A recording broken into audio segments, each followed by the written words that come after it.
مؤسسه علوم و فنون تهران tbs.ir. یواش یواش داریم به پایان مبحث نزدیک میشیم و من جمع‌بندی بکنم. ما خیلی خلاصه بگم، ما گفتیم که برای اینکه ما بتونیم مذاکره بکنیم با کسی باید در حقیقت متقاعد بکنیم او رو، و برای چی میخوایم متقاعد بکنیم؟ برای اینکه میخوایم مدیریتش بکنیم. تعریف مدیریت هم گفتیم، علم وادار کردن دیگران به انجام کاری. من با شما مذاکره میکنم که شما رو متقاعد کنم که شما با طیب خاطر کاری رو برای من انجام بدید. برای اینکه این اتفاق بیفته من باید قبل از اینکه وارد مذاکره بشم در حقیقت بخش عمده کار رو کرده باشم، شما رو متقاعد کرده باشم. این کار یه مثلث داره به اسم مثلث متقاعدسازی ارسطو: لگوس، اتوس، پاتوس. لگوس رو گفتیم، اتوس رو گفتیم. پاتوس چیه؟ پاتوس مدل صحبت کردنه. پاتوس اینه که من بتونم با طرف مقابل طوری ارتباط برقرار بکنم که متناسب با شخصیت او باشه. به نوعی کاراکترولوژی است، به نوعی شخصیت شناسی است، متناسب با شخصیت فرد.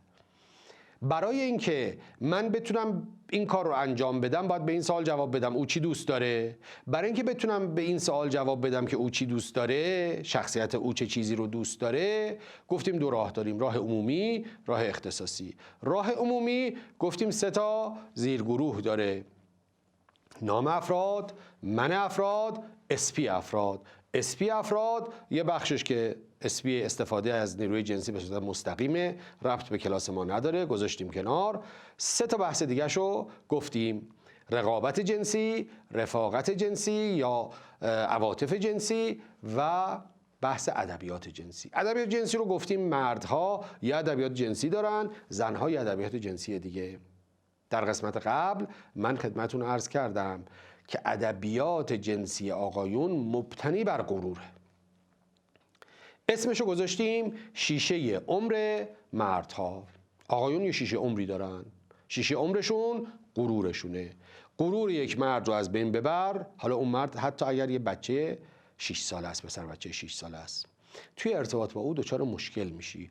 غرورش رو تأمین بکن، قطعاً با او میتونی ارتباط خوبی داشته باشی. بنابراین نحوه فروش به مردها، نحوه نصیحت کردن مردها، نحوه آموزش دادن به مردها با خانومها متفاوت. حالا میخوایم راجع به خانومها صحبت بکنیم. شیشه عمر زنها چیه؟ خانوما توی مذاکره، توی ارتباط، ادبیات جنسی که باشون به کار برده میشه باید چی باشه؟ اگر طرف مقابل من یک زن بود، ولو اینکه خودم زن باشم یا مرد باشم، با اون خانوم، ولو اینکه اون خانوم یه بچه باشه، دختر بچه 5 ساله باشه یا یه خانوم مسن باشه، چگونه باید با یه خانوم صحبت بکنم؟ شیشه عمر خانوما چیه؟ یادتونه گفتم که شیشه عمر مردها یک کلمه است، غرور. شیشه عمر خانوما یک کلمه نیست، یه مفهومه. باید به یک درکی از یک مفهوم برسیم تا بتونیم روی یک زن اثرگذار باشیم. بنابراین اونچه که الان میخوام بهتون بگم، شما فقط به ظاهر کلمه توجه نکنید، مفهوم رو درک بکنید. برای درک بهتر بعداً مثال میزنم تا مفهوم رو بهتر درک کنید. مفهومی که شیشه عمر خانم هاست، مفهومی که روی یک زن اثر میذاره برای اینکه اون خانم متقاعد بشه، مفهوم تکیه‌گاهه. تکیه‌گاه میدونی یعنی چی؟ خانوما عاشق اینن که این حس به اونها القا بشه که کسی، چیزی، امری وجود داره که تو میتونی روش حساب کنی، میتونی بهش تکیه بکنی. یادت گفتم من یه جمله جادویی دارم به مردان میگم مثل باقلوا شیرین میشن. یه جمله جادویی هم برای خانوما دارم بهشون که میگم مثل پنیر نرم میشن. جمله جادویی من برای زنها میدونی چیه؟ مگه من مردم؟ من مثل کوه پشتتم، من هستم، خیالت راحت باشه، به من بسپر، رو من حساب بکن. خانوما عاشق این جمله. برای همینه که زنها خدمات پس از فروش رو خیلی دوست دارن. عاشق خدمات پس از فروشن. انقدر این جمله قدرتمنده که گاهی وقتا من دیدم حتی با فوش میگن خوششون میاد. تو بیخود میکنی، تو بیجا میکنی نگرانی، تو غلط میکنی نگرانی، مگه من مردم؟ من هستم. دیدید گاهی وقتا تو فیلم ها طرف خوشش میاد، حس خوبی میگیره. این باور رو به یک زن بدید، ولو اینکه اون زن مادر شماست، ولو اینکه اون زن رئیس شماست، ولو اینکه اون خانم از شما بالاتره، مهم نیست. این باور رو به او بدید که من تکیهگاه خوبی برای تو هستم. من میبینم گاهی وقتا تو جلسات مشاوره خانم میاد رسیده به ته خط، این جمله خطرناکیه ها. من این جمله رو از یک زن بشنوم خیلی نگران میشم. تقریبا میتونم بگم که مرگ مغزی است از نظر روانی، نابود شده است، تموم شده است اون رابطه دیگه. این جمله که این آدم دیگه برای من تکیهگاه خوبی نیست. نذارید طرف مقابلتون اگه خانم هست به این نقطه برسه که تو تکیهگاه خوبی نیستی. برعکس، تو باید تکیهگاه باشی، تو باید نشون بدی که مقتدری، تو باید نشون بدی که مثل کوپششی، تو باید نشون بدی که قدرتمندی. لزوما نه توی رابطه عاطفی و همسرت، نه حتی تو رابطه کاری. تو خانومی، رئیست خانومه، باید به رئیست بری بگی خانوم، رئیس من، نگران چی هستی؟ مگه من نیستم؟ بسپر به من، خیالت راحت. خانوما این جمله رو نیاز دارن، هر کی که میخواد باشه. اگر من بخوام یک دستگاه پیچیده کامپیوتری رو به یک مرد بفروشم، با فروش همون دستگاه به یه زن باید ادبیاتم فرق بکنه. به مرده میخوام بگم، باید چی بگم؟ غرورش رو باید تامین بکنم. البته که شما معلومه فنی هستی، دست به آچاری، خودت مهندسی، خودت بلدی. حالا من توضیحم میدم، اگه مشکلم پیش اومد میدونم خودت انقدر توانمند و باهوش هستی حلش بکنی. به خانومه میخوام بفروشم، باید چی بگم؟ بله، اونم غرورش رو تامین بکنم، تو خانم متشخصی هستی، توانمندی، اما نگران نباش، اگه مشکلی پیش اومد من هستم. این پر سیمرغ من، هر جا آتیش بزنی من حاضرم، حضور پیدا میکنم، هستم، پشتوانتم. اگر میخوای دخترتو نصیحت کنی یا پسرتو متفاوته، به پسرت باید بگی تو که میدونی، تو که بزرگی، تو که قدرتمندی. همون داستان پسرا که گریه نمیکنن، پسرا شیرن. به دخترت باید بگی تو که باهوشی، تو که میفهمی، اما من هستم، من پشتوانتم، نگران نباش، برو جلو با خیال راحت. تفاوت رفتاری با زن و مرد باید در نظر گرفته بشه و الا در مذاکره موفق نیستی. و اگر در نظر بگیری قطعا در مذاکره دیگه نیازی نیست کار دیگه ای بکنی. هنوز ما وارد مذاکره نشدیم. ما کلاس من کلاس فنون مذاکره و ارتباط مؤثره، اما دارم تو این ساعتها تا الان هنوز من حرف نزدم، هنوز من حرف اصلی رو نزدم، هنوز من وارد مذاکره نشدم، هنوز من به شما نگفتم چگونه آغاز کنید، چگونه ادامه بدید، چگونه به پایان برسونید، چه کلماتی بگید، چجوری ثبت بکنید. سبک‌های مذاکراتی رو نگفتم، استراتژی‌های مذاکره رو نگفتم، متد کالباسی رو نگفتم، متد نفوذ به عمق رو نگفتم. هنوز به شما راجع به اینکه با سبک مذاکراتی چینی چجوریه، سبک مذاکراتی هندی چجوریه، روسی چجوریه نگفتم. هنوز ما وارد کلاس مذاکره نشدیم، هنوز داریم میگیم قبل از مذاکره. مثلث متقاعدسازی، قانون مدیریت، همه مال قبله، یا اون لحظات اوله، 90 ثانیه اوله. ولی خیلی مهمه. من معتقدم بالای 70-80% موفقیت یا شکست مذاکره شما ربط داره به اینکه من چجوری از این مثلث استفاده بکنم، چجوری وارد بشم. اون ورود من به مطلب خیلی مهمه. فکر نکنید مذاکره فقط یه سخن رو در روه. نه، کتاب نوشتن، فیلم ساختن، شعر گفتن، موسیقی، اینا اشکالی از مذاکره است.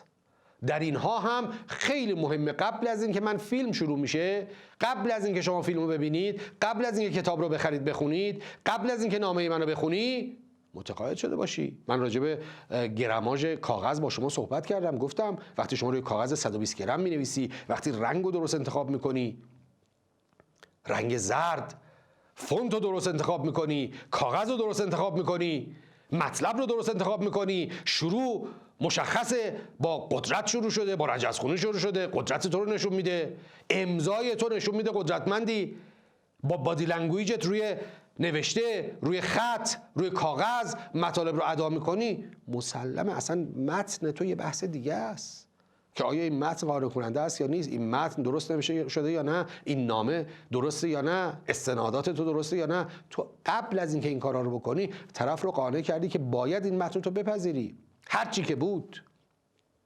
پس ما وقتی راجع به مثلث متقاعدسازی حرف میزنیم، اول کلاس من به شما گفتم این سحر، این جادوگریه، برای همینه، برای اینکه تو حالا تازه هنوز اختصاصی ها رو نگفتیم، فعلا عمومی ها بود. عمومی ها چی بود؟ سریع میگم سه تا: نام افراد، من افراد، اسپی افراد. اما اختصاصی ها اجازه بدید پایان بخش کلاس ما اختصاصی ها باشه. اختصاصی ها یعنی چی؟ یعنی من این آدم خاص رو به صورت اختصاصی شخصیت شناسی میکنم، کاراکترولوژی میکنم، برای این آدم خاص نسخه میپیچم. عمومی برای همه بود، نام افراد روی همه اثر میذاره، اسمی روی همه اثر میذاره، من افراد رو همه اثر میذاره. اما کاراکترولوژی، اما این بخش اختصاصی روی این آدم یه اثر میذاره، اون یکی آدم اثر عکس میذاره.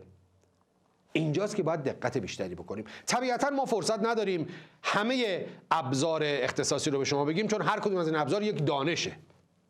در واقع من میخوام الان 3 تا دانش رو به شما معرفی بکنم. 3 تا دانش یعنی چی؟ یعنی باید بری تحصیلات بکنی، هر کدوم از این دانش ها براش بری دانشگاه، لیسانسشو بگیری، فوق لیسانسشو بگیری، دکتراشو بگیری، 10 سال 12 سال تحصیله. من توی چند دقیقه طبیعتا نمیتونم بگم، ولی عناوینشو میگم، تیترشو بهت میگم، علاقه‌مند میشی میری مطالعه میکنی.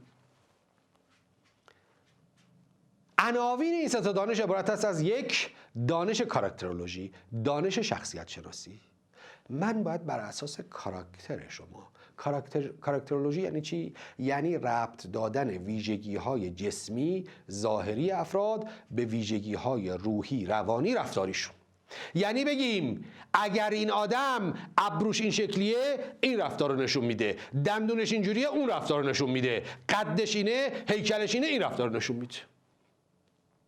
روی کاراکترولوژی خیلی کار شده، از پیش از میلاد مسیح روش کار کردن. اولین کسی که روی کاراکترولوژی به ما مطلبی گفته بقراطه. بقراط آدما رو از نظر کاراکترولوژی به 4 بخش تقسیم میکنه: بلغمی ها، سودایی ها، صفراوی ها، دموی ها. بلغمی ها آدمایی هستن، حالا بخوایم جزئیاتش رو وارد بشیم خیلی مفصله، وارد جزئیات پزشکیش بشیم، پزشکی سنتیش بشیم، طب شناسی، مزاج شناسی، خیلی مفصله. کلیتش رو میگم. بلغمی ها، نمونه بارز بلغمی ها چرچیل. بلغمی ها سیاسن، سیاستمدارن. اگه طرف مقابلت احساس کردی بلغمیه، از کجا میفهمم بلغمیه؟ از هیکلش، از رنگ پوستش، از ظاهرش. حالا اگه دسترسی داشتم از فشار خونش، دمای بدنش، میزان اکسیژنش، نداشتم از استخوان‌بندیش. تیپش چجوریه؟ شبیه چرچیل،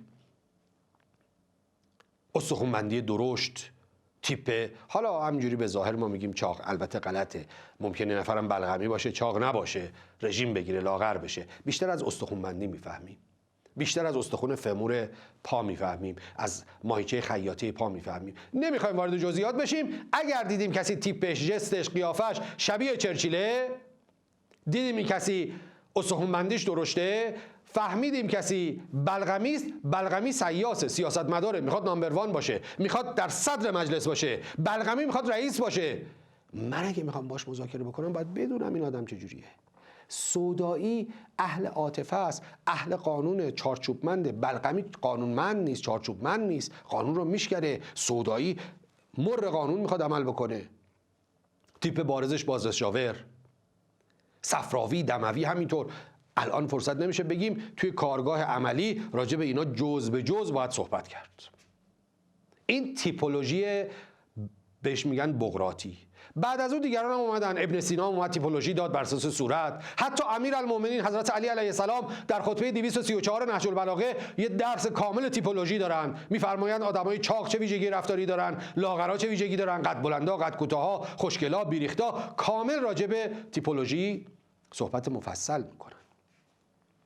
سزار لومبروزو، پزشک ایتالیایی، حدود 200 سال پیش برای اولین بار اومد روی انسان اندازه‌گیری کرد. بیش از 10,000 جسد رو بررسی کرد، با پرونده‌های پزشکیشون مطالعه کرد، ربط داد، گفت اگه اندازه حدقه چشم اینجوری باشه این ویژگی رو داره، دندون اینجوری باشه این ویژگی رو داره. کتابی نوشت به نام انسان جنایتکار. در کتاب انسان جنایتکار ویژگی‌های کاراکترولوژیک یک انسان رو تشریح میکنه. این کتاب امروزه دستمایه پزشکی قانونی، پلیس علمی، ادارات تشخیص هویت، جرم شناسی قرار گرفته و از روی این بسیاری از ویژگی‌ها رو میگن توسعه پیدا کرده. اینقدر که امروز در باستانشناسی از روی دندون میگن این جزء چه طبقه اجتماعی بوده، فقیر بوده، غنی بوده، اشراف بوده، سرباز بوده، روحانی بوده، چی از روی دندون میگن. از روی مو امروزه انقدر پیشرفت کرده از روی اثر انگشت میشه ویژگی‌های رفتاری فرد رو تشخیص داد. اما ما نمیخوایم کاراکترولوژی بگیم، خیلی مفصله. دانش بعدی بادی لنگویج، زبان تن. ما داریم راجع به قانع سازی حرف میزنیم، راجع به مثلث در واقع متقاعدسازی ارسطو، راجع به بخش پتوس صحبت میکنیم. من باید با توجه به بادی لنگویج شما رفتار شما رو درک بکنم. بادی لنگویج برعکس کاراکترولوژی خیلی منابع و کتاب مهم نیست، چون بادی لنگویج رو همه ما بلدیم، همه ما ذاتی توی ضمیر ناخودآگاهمون هست. من اگه دستمو به سمت شما دراز بکنم، یه زاویه کوچیک به دستم بدم، دستمو اینجوری بیارم یا دستمو اینجوری بیارم، شما لازم نیست تو کتاب خونده باشید، لازم نیست کلاس رفته باشید، به راحتی میفهمید وقتی دستمو اینجوری آوردم چه حسی از من میگیرید، اینجوری بیارم چه حسی میگیرید. همتون میتونید حدس بزنید الان. فرقش اینه که وقتی من یاد بگیرم بخوام مدیریت بکنم، عمدن میدونم کجاها دستمو اینجوری ببرم، متکبرانه، مغرورانه به طرف مقابل بگم من گندم، من بزرگم، تو حقیری، کجا اینجوری ببرم رفیقانه، دوستانه بگم مخلصتم، رفیقتم، دوستتم، کوچیکتم. میتونم مدیریتش بکنم. بادی لنگویج فقط دست نیست، ظاهر نیست، بدن نیست. بادی لنگویج خیلی توسعه پیدا کرده. خط، نوشته، امضای شما هم جزئی از بادی لنگویج شماست. و دانش آخر که میخوام بهتون معرفی بکنم، دانش پروژکشن تست، آزمون‌های برون فکن در روانشناسی به ویژه شاخه گشتالت به شدت توسعه پیدا کرده.